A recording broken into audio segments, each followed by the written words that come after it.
লাভের জন্য, তাই তো নাকি?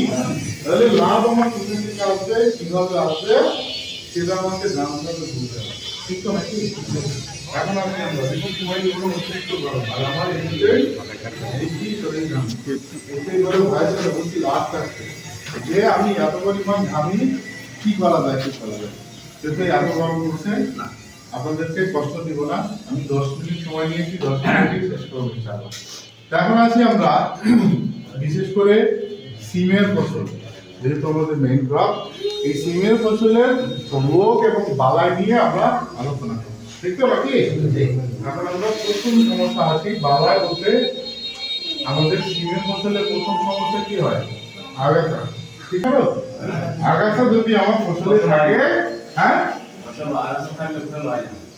আগাছা থেকে ফসল হয় না। আর কে বলবেন? জোর কমে যায়। আর কেউ? একদম রাখি। আগাছা থাকলে কি হবে? আগাছা থাকলে আমার ফসলের জমিতে পোকার পরিমাণ বেড়ে যাবে, প্রথম কথা। দ্বিতীয় কথা হলো আমার ফসলে যে পরিমাণ খাবার আছে তার ভাগ বসাবে কিছু আগাছা, ঠিক আছে নাকি? তার মানে কি আমি আমার একটা বীজ বপন করলাম যে ফসলের উদ্দেশ্যে, সেই ফসলটা গজাবে কি গাছ চারা গজানোর আগেই ঘাস অতিরিক্ত হয়ে খাবারগুলো গ্রহণ করে ফেলবে, তাই না? তারপরে কি হবে, আমার গাছ যে পরিমাণ খাবারের দরকার দেখা যাচ্ছে ওই আগাছাতে বিড়ি খেয়ে নিয়েছে, আমার যে মূল গাছ যে মূল ফসল সেটাই আমার খাবার পাচ্ছে, ঠিক তো নাকি? তার মানে কি আগাছা হলে আমার মেন হলো পোকার উপদ্রব বাড়ে, তারপরে কি খাবার খেয়ে নেয়, যেটা আমার ফসলের যে ওজন সেটা আমরা আমার অনাকাঙ্ক্ষিত যে আগাছাগুলো সেইগুলোকে খেয়ে নেয়, ঠিক তো নাকি?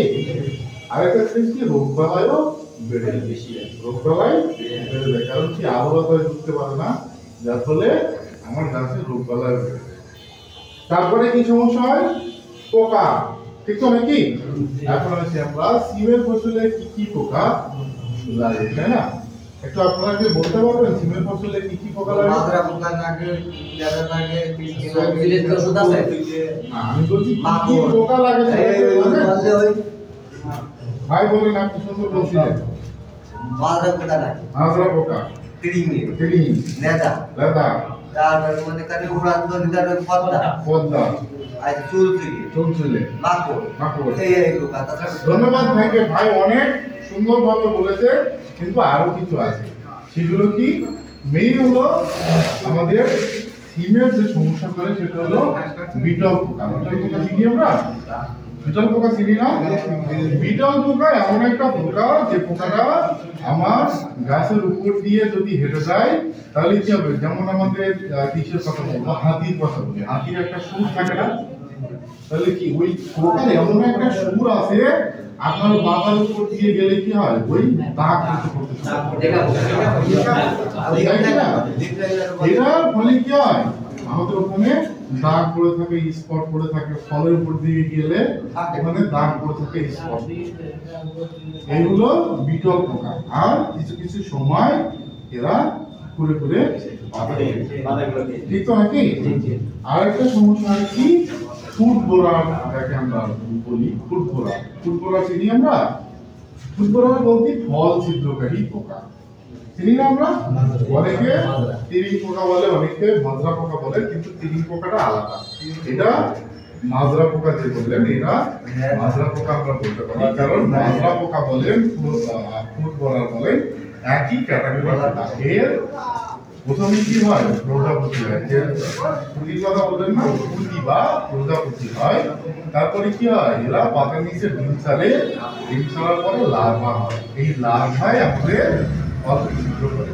তারপরে কি লার্ভা থেকে আবার আমাদের পূর্ণাঙ্গ পোকা হতে পিউপা হয়, পিউপা থেকে আবার পূর্ণাঙ্গ পোকা হয়ে মাটিতে পড়ে, মাটিতে পড়ে আবার প্রজাপতি হয়ে উঠে যায়। কিন্তু আমরা এগুলো দেখতে পাই না বা দেখার প্রয়োজন আমরা বুঝতে পারি না, করি কি?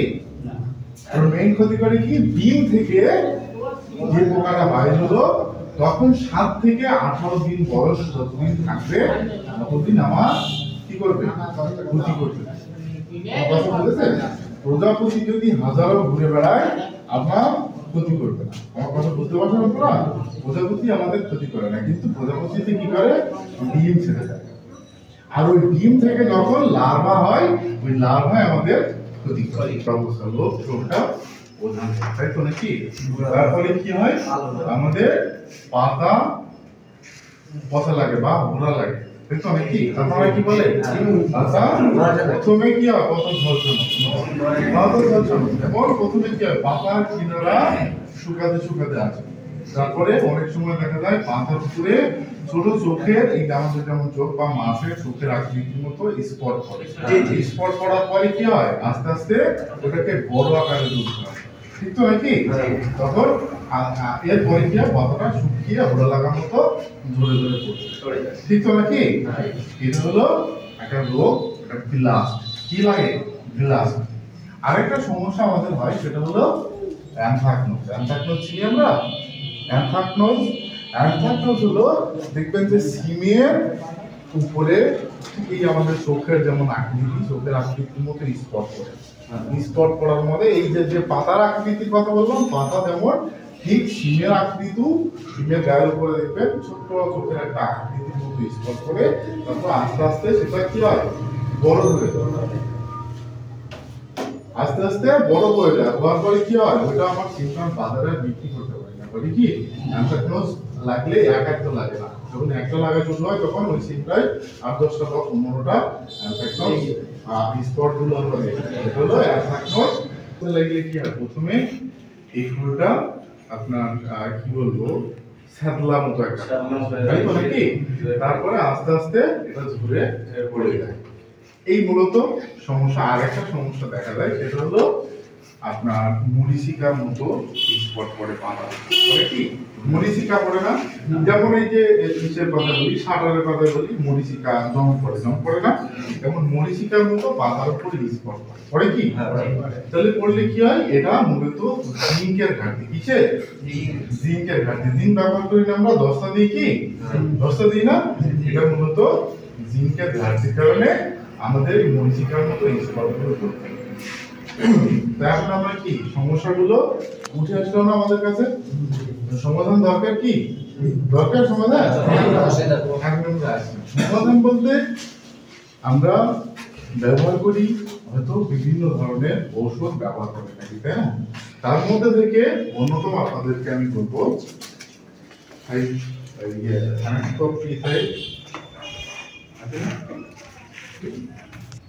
লিটারে 1 মিলি মানে স্প্রে করতে পারে তাহলে আপনার মাকড় লাগবে না অ্যাসিড লাগবে না শোষক পোকা থাকবে না আমার কথা বুঝতে পেরেছেন এর সাথে আপনি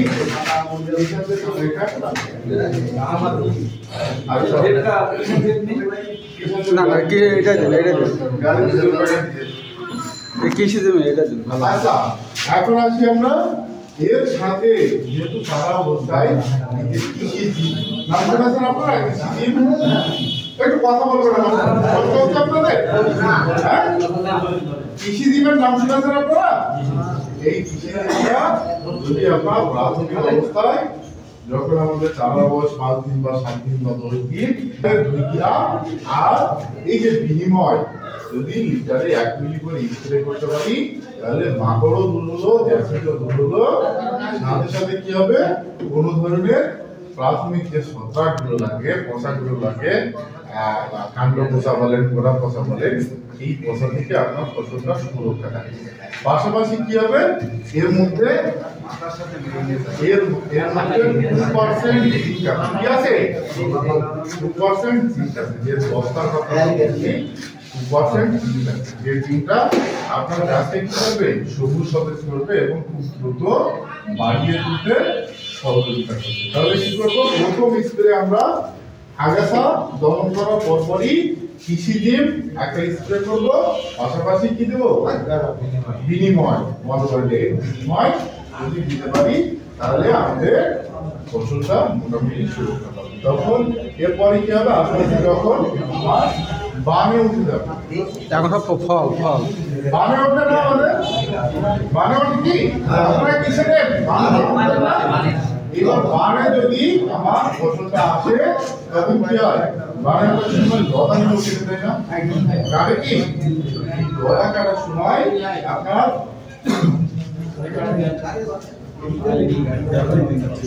দিয়েছো 3 প্যাকেট।